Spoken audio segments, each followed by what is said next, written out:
Hi. So we're going shopping. We're eventually shopping for that LR3. We're going to hit that dealership or going to meet that seller.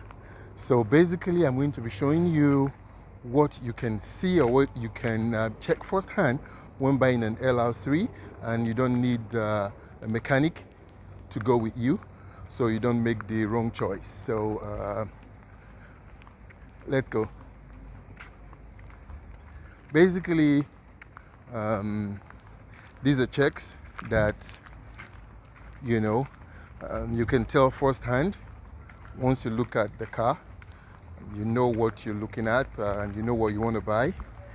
So there'll be pointers I'll be giving out, and they're quite important, and hopefully they keep you out of making the choice of buying that very, very, very wrong car. Let's go.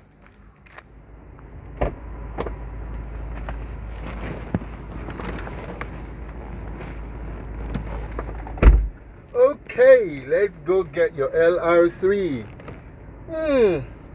Before we head out, there's something I have to tell you, and that's the fact that these cars are old. So get it at the back of your mind when you're buying them that yes, it's going to be a new car for you, but they are old. The youngest LR3 out there is about 11 years old, and the oldest about 15. Yeah, these cars were made in 2005, and the LR4 started the production in 2010, so they stopped the production of the LR3 in 2009. So yes, the build quality is fantastic, the feel is fantastic, but have it at the back of your mind that there will be repairs. It might not be what you're expecting, yeah, and by the end of the day, with the perfect guide and the perfect maintenance, trust me, there's no other SUV out there that will give you the satisfaction of this car for the price you will get it. Nothing, absolutely nothing. Trust me, absolutely nothing. All right, let's go get your LR3. Okay, before we get to the dealership, there's some pointers I have to make out here because we're going to be talking about that at the dealership. So the first thing you're watching out for, I know a lot of people are going to guess otherwise. Engine, suspension, no. The first thing is the body, because that's one thing you cannot change. Your regular car dealer or the seller will tell you, oh, it just needs to be sprayed. Oh, you just need to spray it. No, don't fall for that.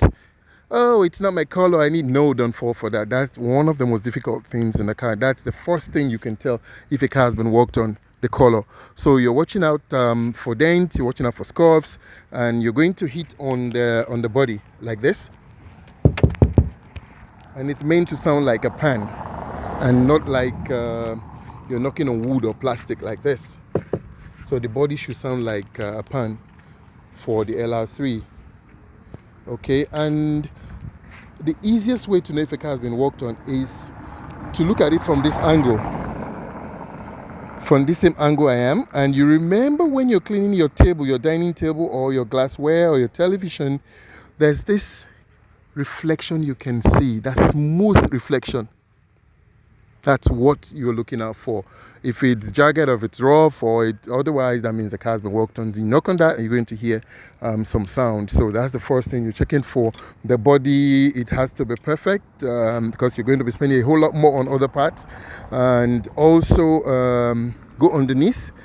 Some of them are prone to leaky brake pipes, but I can assure you that the steel used for the LR3 is quite, and the anti-rust is quite good, and it could just go on and on for years and years to come without any inch of rust.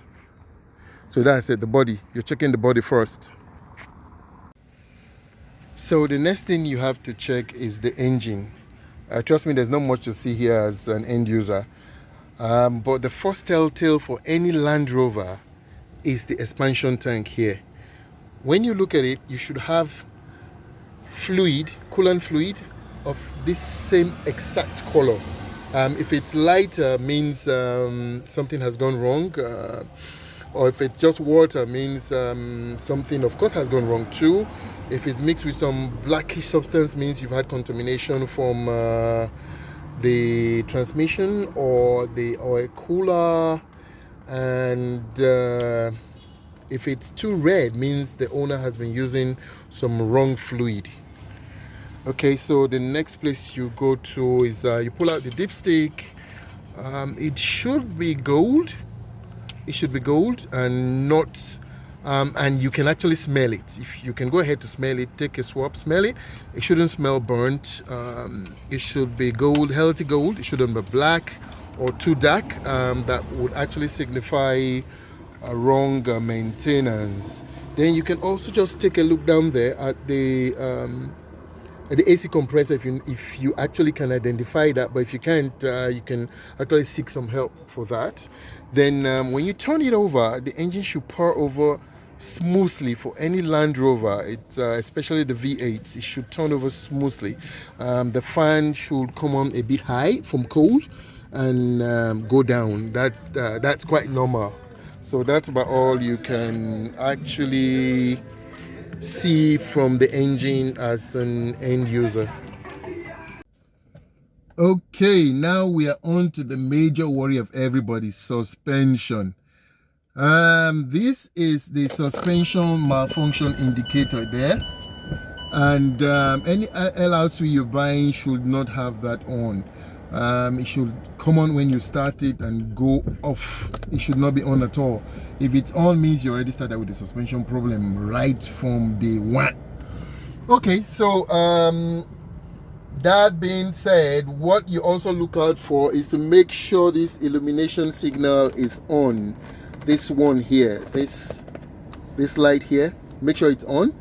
And with the doors shut, you're going to test the suspension.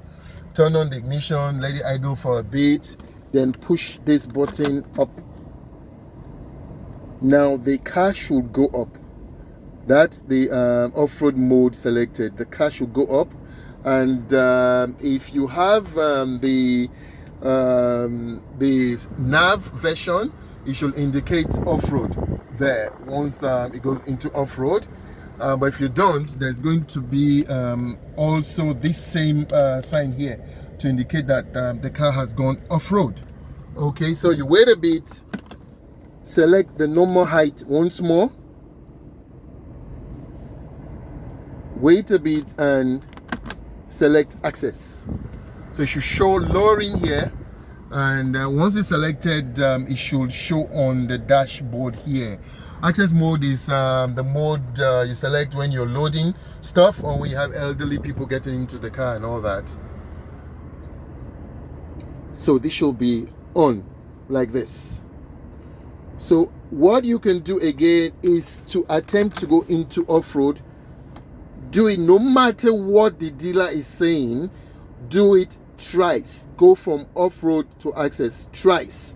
If you have a problem with the pump, then you should have a warning here that goes suspension will raise when system cooled. Means your pump is not working optimally, and that's going to cost you another, let's say, between 80,000 to 200,000 depending on what kind of pump you want to get.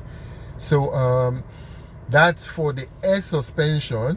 And if you're with a partner, you can actually tell somebody to go out to listen for leaks. Yes, when you assess, when you select any of the lower levels, you should have you should hear like a vent. That's like air coming out. That's normal, but it should stop once it attains that level. That's for that. Then go to the four corners, go to all the wheels and listen out to see or to hear if you can hear leaks. Okay, then once you've done this, go to off-road again and park the car, turn it off. And so once the car is on off-road mode, you turn it off. Okay, then you're going outside the car to check for the current level. So you're going to check how high It is, as in just take a visual measurement with your eyes, as in how high every corner is.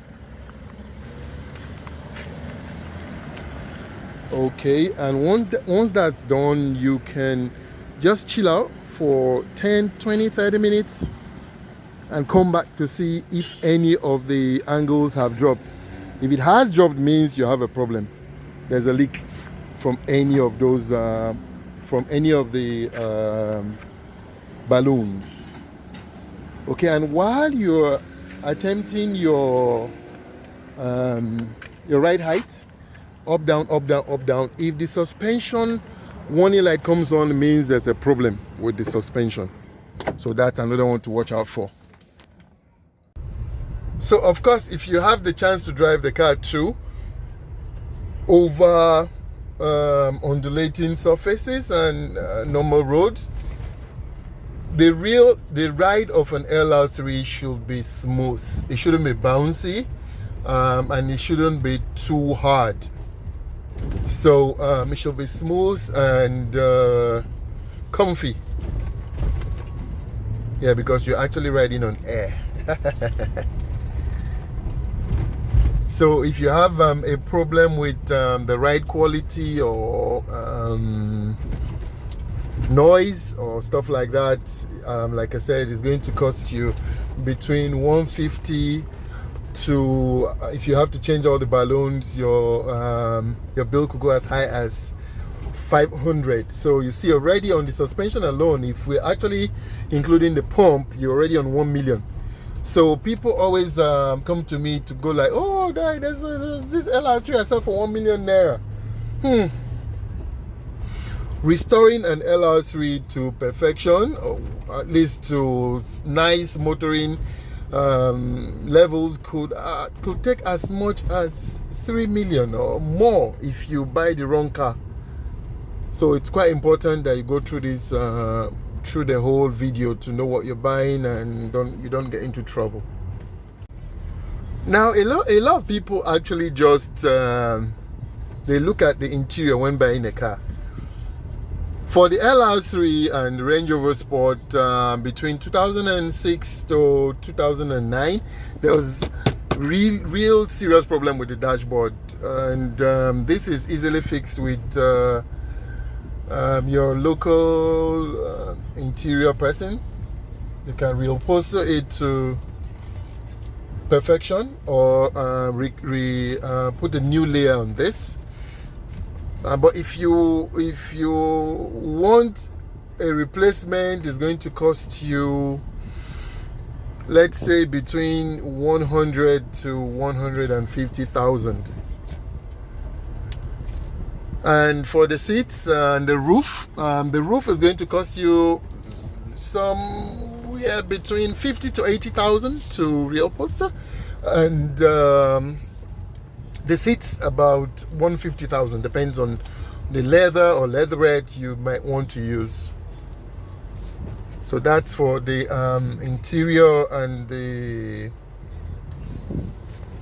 oh, of course, this can be fixed. Trust me, this can be fixed easily. It can be fixed. If you have a problem with that on your LR3, just let me know. Chat with me and I'll let you know what to do.